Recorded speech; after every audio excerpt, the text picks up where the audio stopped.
دعا الرئيس التونسي قيس سعيد أعضاء اللجنة الأوروبية للديمقراطية عن طريق القانون أو ما يعرف بلجنة البندقية إلى مغادرة البلاد فورا.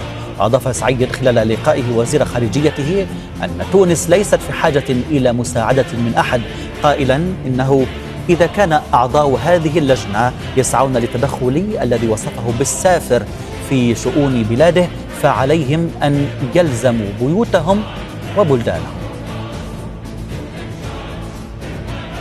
إذا كان مش يدخلوا فينا ومش يدخلوا في اختيارات شعبنا فيلزموا بيوتهم ويلزموا بلدانهم. ما حشناش لا لمصاحبتهم ولا لمساعدتهم، ويمكن أن نساعدهم. يعني هذا التدخل السافر في الشأن الداخلي التونسي مرة غير مقبول. ومن هو هنا اليوم من هذه اللجنة فليغادر حالا. تونس ليست ضيعة ولا البستان ولا الحقل داخلين فيه معنا.